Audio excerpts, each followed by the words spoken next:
அடக்கப்பட்டவர்கள் சார்பாக கேட்கிறேன் உரிமை. அடைக்கப்பட்டவர்கள் சார்பாக கமுதி, குறிப்பாக அதானியினுடைய சோலார் பவர் ஸ்டேஷன் இருக்கின்ற 648 மெகாவாட்டுகளை தயாரித்து தமிழக அரசிற்கு விற்று கொண்டிருக்கின்ற அதானியினுடைய சோலார் ப்ராஜெக்ட் இருக்கின்ற கமுதி, மதுரை, ராமநாதபுரம், சிவகங்கை பகுதிகளில் கடந்த ஒரு மாதத்திற்கு மேலாக மேகமூட்டமாக தான் இருக்கு. சன்லைட்டுங்கிறது இல்லை. சன்லைட்டுங்கிறது ஒரு நாளைக்கு 1 மணி நேரம் அல்லது அரை மணி நேரம் கூட இல்லை. இந்த சோலார் பவர் தயாரிப்பதற்கு மிக அவசியமானது சன்லைட். டெம்பரேச்சர் கூட 25 டிகிரி இருந்தால் போதுங்கிறாங்க. 25 டிகிரி இருந்தால் போதும். ஆனால் சன்லைட்ங்கிறது ரொம்ப அவசியம். மேகமூட்டமாக கிடக்கு. மேகம் மூடி கிடக்கிறது கடந்த ஒரு மாதத்திற்கு மேலாக. ஆனால் அதானி கணக்கு பண்ணி டெய்லி 648 மெகாவாட், அது யூனிட்ல கணக்கு பண்ண போனா கிட்டத்தட்ட பல கோடி யூனிட்டுகள் வரும். ஒரு யூனிட்டுக்கு 7 ரூபாய் 1 பைசா வீதம் கணக்கு பண்ணி பணம் வாங்கி கொண்டிருக்கிறார் அதானி. இதனுடைய உண்மை தன்மை என்ன? இந்த ஊழல் தட்டி கேட்கப்படுகிறதா இல்லையா? ஏன் கேட்க முடியலை இந்த ஊழலை தமிழக அரசால்?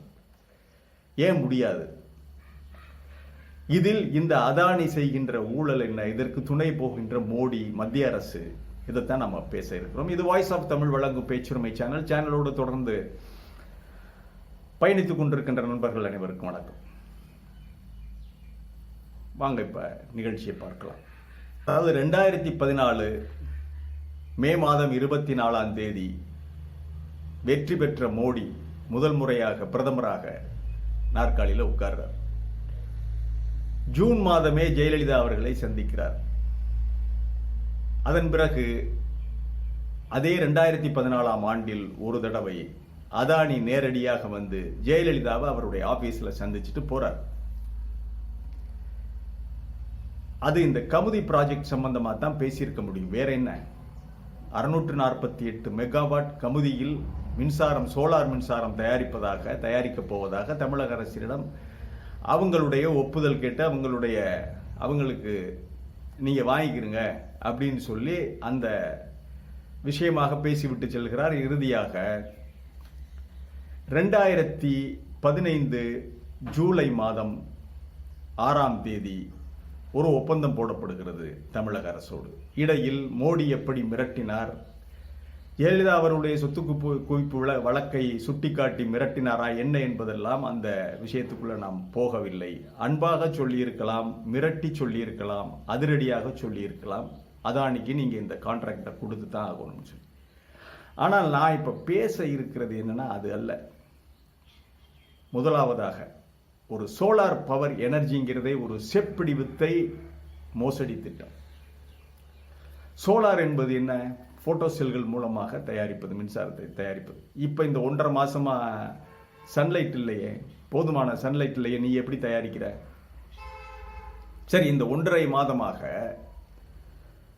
நீங்க தயாரிக்க முடியலைன்னா தமிழக அரசு எப்படி சமாளிக்குது? தமிழக அரசு சமாளிக்குது இல்ல. மின் பற்றாக்குறை இல்லாமல், மின்வெட்டு இல்லாமல் கடந்த 1.5 மாதமாக, இது குறிப்பிட்டு சொல்றது காரணம் இப்ப நம்ம அதை கணக்கு பண்ணியிருக்கோம். இதுக்கு முன்னாடி பல மாதங்கள், கடந்த 1.5 மாதமாக உன்னுடைய மின்சாரம் தயாரிப்பதற்கான வாய்ப்பே இல்லை. இது சமாளிக்கல தமிழக அரசு. அப்ப அதானியே போ, வேணாம்னு சொல்ல வேண்டியதானே? வேணாம், உன்னுடைய மின்சாரம் வேண்டாம் என்று சொல்ல வேண்டியதானே? சொல்ல முடியாது.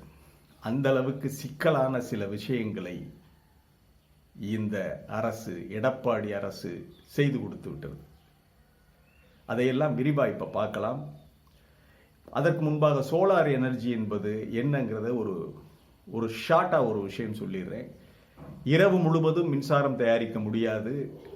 காலையில் 8-9 மணிக்கு நல்ல சன்லைட் வந்ததுக்கு பிறகுதான் மின்சாரம் தயாரிக்க ஆரம்பிக்கும். அது 10 மணி, 9, 10 மணி மேகமூட்டமா இருந்தால் அதுவும் முடியாது. 10-11 மணி மேகங்கள் விலகும் போது தயாரிக்கும் மின்சாரம் அந்த லித்தியம் பேட்டரிகளில் சேமிக்கப்படுகிறது. சேமிக்கப்படுகிற மின்சாரம் தான் 648 மெகாவாட் கொடுப்பதாக சொல்லப்படுகிறது.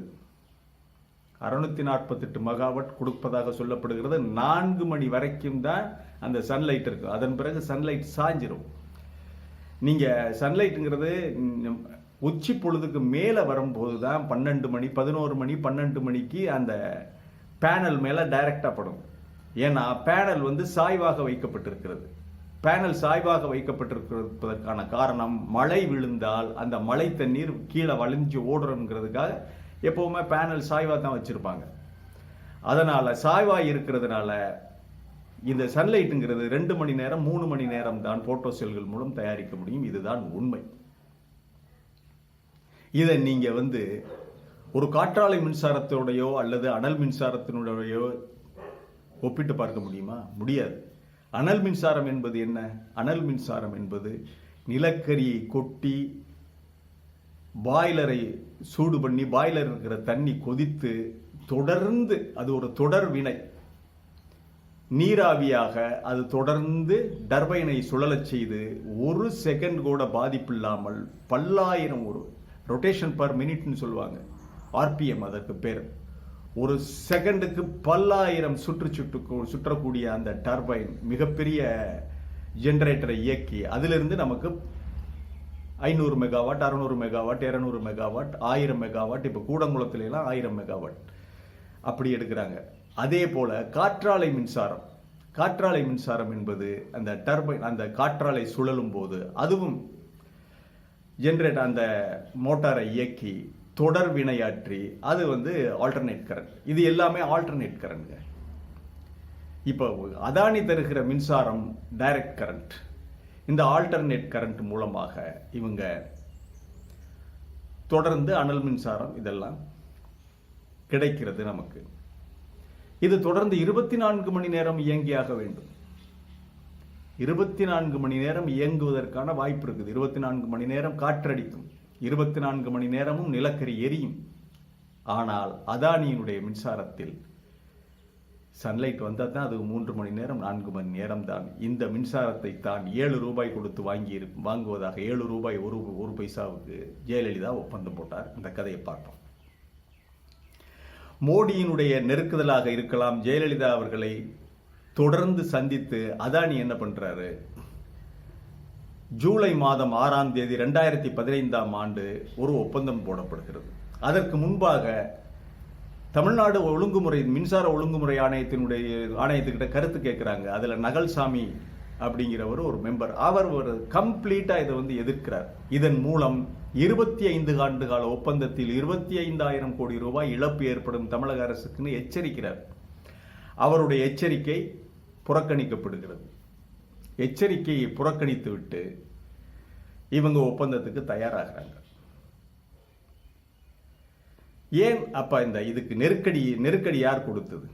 சரி, 2015 ஜூலை 6ஆம் தேதி நீங்க ஒப்பந்தம் போடுறதுக்கு முன்னாடி மொரீஷியஸ், அதாவது மாலத்தீவை தலைமையிடமாக கொண்ட ஸ்கை பவர்ங்கிற ஒரு சோலார் எனர்ஜி வர்றாங்க உள்ள. அவங்க வந்து நாங்க 5 ரூபாய்க்கு தர்றோம் ஒரு யூனிட் அப்படின்னு சொல்லி அவங்க டெண்டர் கொடுக்குறாங்க. அந்த டெண்டர் புறக்கணிக்கப்படுகிறது. அதை மீறி அதையெல்லாம் ஒதுக்கிவிட்டு ஜூலை மாதம் 6ஆம் தேதி நகல்சாமியுடைய எதிர்ப்பையும் ஒதுக்கி தள்ளிவிட்டு ஜெயலலிதா என்ன செய்கிறார், 7 ரூபாய் ஒரு பைசாவுக்கு ஒரு யூனிட்டை வாங்கிக் கொள்வதாக அதானிக்கு ஒப்பந்த பத்திரத்திலே கையெழுத்து போட்டு கொடுக்கிறார். இன்னும் அவங்க 2015 நில அர்ஜிதம் பண்றதுக்கும் தமிழக அரசு தான் உதவணும். எந்த வேலையுமே ஸ்டார்ட் பண்ணல. ஒரு ஒப்பந்த பத்திரத்தை கொடுத்த உடனே அதானி அப்ப நான் சொல்லவா வேணும், அதானி அந்த பத்திரத்தை பேங்க்ல காட்டி 4,500 கோடி ரூபாய்க்கு மேல வாங்கி வெறுங்கையில முளம் போட்டிருக்காருங்க. வெறுங்கையில் போட்ட முளம் இது. அவன் முதல் போடல, எதுவும் போடல. ஜஸ்ட் ஜெயலலிதாவிடம், அவர் முன்னாள் முதல்வர் ஜெயலலிதாவிடம் இருந்து ஒரு கடிதம் வாங்குறான். அந்த கடிதம், ஒப்பந்த கடிதத்தை வாங்கி கொண்டு போய் பேங்க்ல கொடுக்குறான். அந்த பேங்க்கு 4,500 கோடி ரூபாய் கடன் கொடுக்குறான். இந்த ஒப்பந்த பத்திரத்தை நம்பி அந்த காசை வாங்கி அந்த காசை வாங்கி அந்த பணத்தை வாங்கி தான் இவன் ப்ராஜெக்டை ஆரம்பிக்கிறான். கட்டுமான பணிகள் நடக்கின்றது. பேனலை வந்து சொருகிறதானே, அதன் பிறகு டிரான்ஸ்ஃபார்மர்ஸ் அதெல்லாம் அவங்கெல்லாம் பண்ணி முடிக்கிறதுக்கு 2016 ஆகிறது. 2016ஆம் ஆண்டு இவர்கள் ஜூலை மாதம் 13ஆம் தேதி 2016ஆம் ஆண்டு மத்திய தொகுப்புல இணைக்கிறான். இதை மாநில தொகுப்புல இல்ல, மாநில கிரிட்ல இல்ல. மாநில கிரிட்ல இணைச்சா கேள்வி கேட்கணும். நம்ம இப்ப கேட்டுறலாம், எங்க மின்சாரம் எவ்வளவு வருது காட்டு அப்படின்னு சொல்லி. அதனால இந்த திருடன் மத்திய தொகுப்புல கொண்டு இணைக்கிறார். மத்திய தொகுப்பில் இணைத்து விட்டு அதே செப்டம்பர் மாதம் 21ஆம் தேதி 2016ஆம் ஆண்டு கமிஷன் செய்யப்படுகிறது. அதிலிருந்து 2016 இந்த அதானிக்கு தமிழக அரசு தண்டம் அழுகிறது 7 ரூபாய் 1 பைசாவுக்கு. ஒரு யூனிட் ஒன்று 7 ரூபாய் 1 பைசாவுக்கு தண்டம் அழுகிறது. நாம் முன்வைக்கின்ற ஒரு கேள்வி என்னன்னா, இதைவிட வலிமையான ஆல்டர்னேட் கரண்ட் கொடுக்கின்ற விண்ட் பவர், அதாவது காற்றாலை மின்சாரத்திற்கு தமிழக அரசு, கலைஞர் அரசு போட்ட ஒப்பந்தம் எவ்வளவு தெரியுமா? 3 ரூபாய் ஒரு யூனிட்டுக்கு. 3 ரூபாய் 51 பைசாவுக்கு தான் ஒப்பந்தம் போட்டிருக்காங்க காற்றாலைகளோட. அப்போ ஆல்டர்னேட் கரண்ட், அதாவது ஆல்டர்னேட் கரண்ட்னா ஒரு வித்தியாசம் தெரிஞ்சுக்க. ஆல்டர்னேட் கரண்ட்ல 220, 220, 440 3 ஃபேஸ் எடுக்கலாம். 3 ஃபேஸ் கரண்ட் கிடைக்கும் உங்களுக்கு. இந்த டிசி கரண்ட், இது பேட்டரி கரண்ட். இந்த பேட்டரி கரண்ட்ல நீங்க 3 ஃபேஸ் எடுக்க முடியுமா? 220, 220, 440 அதை எடுக்க முடியுமா? அதற்கு விளக்கம் சொல்ல முடியுமா? சரி, எடுக்க முடியும்னு சொல்றீங்க. ஒரு 10,000 ஸ்பிண்டில் உள்ள ஒரு மிகப்பெரிய ஆலை, நூற்பாலையை இயக்க முடியுமா இந்த சோலார் எனர்ஜியால? சரி, இதையெல்லாம் விடுங்க. நான் கேட்கிற இன்னொரு கேள்வி, நீ இந்த 640 மெகாவாட் கொடுக்குறீல, நீ எதுக்கு நேஷனல் கிரிட்ல இறக்கிற? அவ்வளவு தூரம் டிராவல் பண்ற தேவையில்லை. சிவகங்கை மாவட்டத்துக்கும் மதுரை மாவட்டத்துக்கும் ராம்நாடுக்கும் 3க்கும் சேர்த்தே 600 மெகாவாட் கூட வராது கன்சியூமிங், பயன்படுத்துகிற மின்சாரம். அந்த 3 மாவட்ட கிரிட்லையும் இணைச்சு விட்டுரு. 24 மணி நேரமும் நீ மின்சாரத்தை வழங்கி காசு வாங்கிட்டு போயா? 24 மணி நேரம் உன்னால மின்சாரம் கொடுக்க முடியாது. இதுதான் இதன் ஒளிந்திருக்கின்ற ஊழல், மிகா ஊழல். பாத்துக்கிறங்க. நீ உன்னால 7 ரூபாய் 1 பைசா வாங்குகிற மின்சாரத்துக்கு பணம் வாங்குறீல, நீ சுத்தமான கரண்ட், ஆல்டர்னேட் கரண்ட்டுக்கு இணையான கரண்ட், ஒரு அதாவது அனல் மின்சாரத்துக்கு இணையான மின்சாரம், காற்றாலைக்கு இணையான மின்சாரம் என்றால் 3 டிஸ்ட்ரிக்ட்க்கும் தனியாக கொடு. இதை பிடுங்கிடுவான். ஒரு நாள் கொடுக்கட்டும். இதையெல்லாம் நம்ம அனல் மின்சாரம், காற்றாலை மின்சாரம் எல்லாத்தையும் பிடுங்கிட்டு முழுக்க அதானியினுடைய 648 மெகாவாட்டை மட்டும் இந்த 3 டிஸ்ட்ரிக்ட்களுக்கும் கொடுத்தால் என்ன நடக்கும்? மக்கள் வீதிக்கு வந்து புரட்சி பண்ணுவாங்க. ஒரு 3 ஃபேஸ் ஓடாது, ஒவ்வொரு பவர் யூனிட்டும் ஓடாது. இந்த லட்சணத்தில் தான் இருக்குது சோலார் பவர். இதுதான் சோலார் எனர்ஜி. ஒரு நாளைக்கு 3 மணி நேரம் 4 மணி நேரம் மட்டுமே தயாரிக்கக்கூடிய எனர்ஜியை நீ வந்து 648 மெகாவாட் நான் தயாரிக்கிறேன்னு சொல்லு, அதை மத்திய தொகுப்பில் கொண்டு போய் கொடுத்துட்டு இணைச்சிட்டு நீ பணம் வாங்கி கொட்டிக்கிட்டு இருக்க. யாருடைய பணம்? அந்த மத்திய தொகுப்பு என்ன பண்ணுவான்? மாசம் தமிழக அரசிடமிருந்து பணம் வாங்குவான். தமிழக அரசிடமிருந்து பணம் வாங்கி அவன் அதானிக்கு பங்கு பிரித்து கொடுத்துருவான். இதில் தான் அப்பொழுதைய ஜெயலலிதா அரசுக்கு என்ன கமிஷன் பேசப்பட்டது, அப்போதைய மின்சாரத்துறை அமைச்சருக்கு என்ன கமிஷன் பேசப்பட்டது என்பதெல்லாம் நமக்கு தெரியாத விஷயம். ஆனால் இதைவிட மிகப்பெரிய ஒரு அயோக்கியத்தனம் அதானி செய்தது. ஜூலை 6ஆம் தேதி 2015 தமிழக அரசோட 7 ரூபாய் 1 பைசாவுக்கு ஒப்பந்தம் போடுற இதே அதானி 3 வாரம் கழித்து ஜூலை 17ஆம் தேதி போய் மத்திய பிரதேசத்தினுடைய அரசோட 6 ரூபாய்க்கு ஒப்பந்தம் போடுற ஒரு யூனிட். தமிழக அரசு கிட்ட 7 ரூபாய் 1 பைசாவுக்கு ஒரு யூனிட்டுக்கு 1 ரூபாய் குறைத்து மத்திய பிரதேசத்திடம் 60 மெகாவாட். அதாவது இந்த அதானி ஜூலை 16, அதே ஜூலை 6 தமிழக அரசோடு ஒப்பந்தம் போடுகிறான் அதானி ஜூலை 6ஆம் தேதி. அதன் பிறகு ஜூலை 17ஆம் தேதி 2 வாரங்களுக்கு பிறகு மத்திய பிரதேச அரசோடு இவன் பேசி ஒரு ஒப்பந்தம் போடுறான். அதில் ஒரு யூனிட் சோலார் மின்சாரத்துக்கு அவன் 6 ரூபாய்க்கு தான் ஒப்பந்தம் போடுறான். அப்ப யாரை ஏமாத்துற? இந்த விஷயத்தை இந்த மாலத்தீவு கம்பெனி, இந்த மாலத்தீவில் இருக்கிற இந்த ஸ்கை பவர் என்ற அந்த கம்பெனி கொடுத்த டெண்டர் 5 ரூபாய்க்கு கொடுப்பதாக சொன்னது. மத்திய பிரதேசத்தில் போய் 6 ரூபாய்க்கு ஒரு யூனிட்டை முடிச்சது, தமிழகத்தில் 7 ரூபாய்க்கு முடித்தது. இது எல்லா விஷயங்களையுமே சந்தியா ரவிசங்கர் என்ற ஒரு பெண்மணி, ஒரு பத்திரிகையாளர், ஸ்க்ரோல் என்கிற ஒரு இணையதள பத்திரிகையில் அவங்க வெளிக்கொண்டு வர்றாங்க. அவங்க அதே மாதத்தில், அதாவது 25ஆம் தேதி ஜூலை 2015 இந்த ஸ்க்ரோலின் இதில் இவங்க வெளியிடுறாங்க, தைரியமாக அந்த பெண்மணி வெளியிடுகிறார்கள். இது ஊழல், அப்பட்டமாக ஊழல் என்று சொல்லி வெளியிடுகிறார்கள். இவ்வளவு நாம் ஏன் இதை நாம் ஏன் இதை வெளிப்படுத்துகிறோம் கேட்கிறோம் என்றால், இன்றைக்கு 25 வருடங்களில் 25,000 கோடி ரூபாய் இழப்பு ஏற்படும் என்று அன்றைய மின்சாரத்துறை அந்த ஒழுங்குமுறை ஆணையத்தினுடைய உறுப்பினர் நகல்சாமி சொன்னது உண்மை. இழப்பு ஏற்படும், இதற்கு 1 ரூபாய் தான் கொடுக்கலாம் என்று அதே நகல்சாமி சொல்லியிருக்கிறார். ஒரு யூனிட்டுக்கு 1 ரூபாய் தான் இந்த சோலார் மின்சாரத்துக்கு கொடுக்கலாம், அதுக்கு மேல அதற்கு கொடுக்கவே கூடாதுன்னு சொல்லி அதே நகல்சாமி சொல்லியிருக்கிறார். ஆனால் 7 ரூபாய் 1 பைசாவுக்கு ஜெயலலிதா ஒப்பந்தம் போட்டார். எதற்காக என்றால் அந்த சொத்து குவிப்பு வழக்கு. உன் மேல நடவடிக்கை பாயும், மரியாதை அதானிக்கு எழுதி கொடுங்க. அதானி எல்லாத்தையும் பண்றாரு. ஒரு பேப்பரை வாங்குறாரு, அந்த பேப்பரை வாங்கி கொண்டு பேங்க்ல கொடுக்குறாரு, பணம் பேங்க்ல இருந்து வாங்குறாரு, வெறுங்கையில் முழம் போடுறாரு. அதன் பிறகு தமிழக அரசிடம் இருந்து 21 செப்டம்பர் 21 2016 இருந்து அவர்கள் தொடர்ந்து வசூலித்து கொண்டிருக்கிறார்கள். எவ்வளவு மின்சாரம் வந்தது, எத்தனை மெகாவாட் தயாரிக்கப்படுகிறது, எத்தனை யூனிட் அதிலிருந்து பெறப்பட்டது என்ற கணக்கு வழக்கெல்லாம் நாம் கேட்க முடியாது. ஏனென்றால் அவர்கள் மத்திய தொகுப்புல இணைச்சிட்டாங்க. மத்திய தொகுப்பு சென்ட்ரல் கிரிட்ல, ஸ்டேட் கிரிட்ல இணைக்கல. நாம் கேள்வி கேட்க முடியாது. ஏனென்றால் உதய் மின் திட்டத்தில் நம்ம சேர்ந்துட்டோம். அதையும் இந்த மகானுபாவர் எடப்பாடி கையெழுத்து போட்டுட்டு வந்துட்டார். இந்த அத்தனை அயோக்கியத்தனங்களுக்கும் துணை போனது ஜெயலலிதா, எடப்பாடியார். இதை சொல்லுவதற்கு நமக்கு தயக்கமே கிடையாது. இப்பொழுது ஸ்டாலின் அவர்கள் மாட்டிக்கொண்டிருக்கிறார். ஸ்டாலின் வெளிப்படையாக எவ்வளவு மின்சாரம் இந்த 1.5 மாதத்தில், இந்த போட்டோ செல் தயாரிக்க முடியாத இந்த 1.5 மாதத்துக்கு நாங்க ஏன் தண்டம் அழுகணும்? மேகமூட்டமாக இருக்கிற இந்த காலகட்டங்களில், மழை பெய்கின்ற காலகட்டங்களில் அதானிக்கு பணம் கொடுக்கப்படுகிறதா என்ற வெள்ளை அறிக்கையை தமிழக அரசு தமிழக மக்களுக்கு சொல்ல வேண்டும். இது மட்டுமல்ல, இன்னும் எத்தனையோ விஷயங்கள் தமிழகத்தில் இன்னும் கிட்டத்தட்ட 47 கம்பெனி தயாரிச்சுக்கிட்டு இருக்காங்க. குஜராத் கம்பெனி எல்லாம், அதை சொல்ல நான் இது பண்ணிட்டேன். 47 கம்பெனிகள், அதானி மட்டுமல்ல, இன்னும் 47 கம்பெனிகள் 10 மெகாவாட் 20 மெகாவாட்னு சொல்லி தயாரித்து கொண்டு இதையெல்லாம் தமிழக அரசின் தலையிலே கட்டி பணத்தை பார்த்து கொண்டிருக்கிறார்கள் பல்வேறு வட இந்திய கம்பெனிகள். அதிலே குஜராத்திகள் பங்குதாரர்களாக இருக்கிறார்கள்.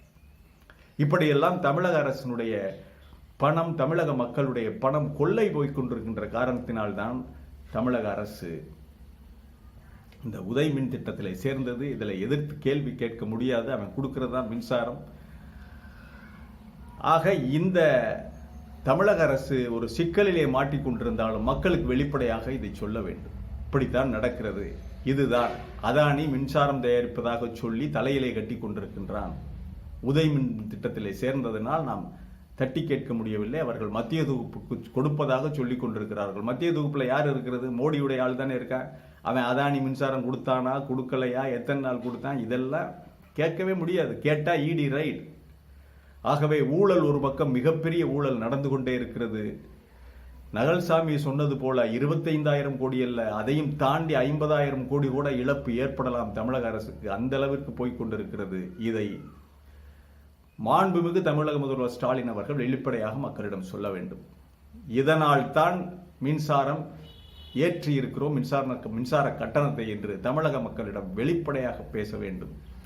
மீதி உள்ள 47 கம்பெனிகளையும் கண்காணிக்க வேண்டும். அவர்கள் ஸ்டேட் கிரிட்ல இருந்தா கண்காணிக்க வேண்டும். அந்த கம்பெனிகளிடம் கமிஷன் வாங்கி கொண்டு காட்டி கொடுக்காமல் இருக்கின்ற தமிழக அதிகாரிகளை, அமைச்சர்களை தண்டிக்க வேண்டும், வீட்டுக்கு அனுப்ப வேண்டும் ஸ்டாலின் அவர்கள். இந்த 47 கம்பெனிகளை ஸ்க்ரூட்டனைஸ் செய்து தைரியமாக அதானியினுடைய மின்சாரத்தை பற்றியும் கேள்வி கேட்டால் நிச்சயம் நீங்கள் மின்சார கட்டணத்தை உயர்த்த வேண்டிய அவசியமே இல்லை. இறுதியாக ஒரே ஒரு விஷயம் நான் சொல்லி முடிக்கிறேன். நீ பெரிய மின்சாரம் தயாரிக்கிறேன்னு சொல்ற இல்ல, 648 மெகாவாட் மின்சாரம் தயாரிக்கிறதாக சொல்லுகிற அதானி கம்பெனிக்கு, அதானி கும்பலுக்கு ஒரே ஒரு கேள்வி. இந்த டெக்னாலஜி சம்பந்தப்பட்டது. இன்னும் நிறைய விஷயம் இருக்குது. நமக்கு சோலார் பவரே தேவையில்லை. இது ஒரு கண்கட்டு வித்தை, இது ஒரு ஏமாற்று நாடகம். இந்த சோலார் எனர்ஜி நீ 640 மெகாவாட் தயாரிப்பதாக இருந்தால் நீ அதை என்ன செய்யற? அந்த மின்சாரத்தை அப்படியே ஹீட்டிங் எலிமெண்ட் கொடுங்க. ஹீட்டிங் எலிமெண்ட் கொடுத்து அங்கே தண்ணியை கொதிக்க வைங்க பாய்லர்ல. பாய்லரில் தண்ணீரை கொதிக்க வைத்து ஹீட் பண்ணுங்க. உங்க மின்சாரம் தான் எல்லா வேலையும் பண்ணும்ல. பாய்லரில் தண்ணீரை கொதிக்க வைத்து அங்கே நீராவியை உற்பத்தி செய்து டர்பைனை சுழலச் செய்து 24 மணி நேரம் 648 மெகாவாட் கொடுத்துட்டீங்கன்னா நாங்க இதை பற்றி வாய் திறக்கவில்லை.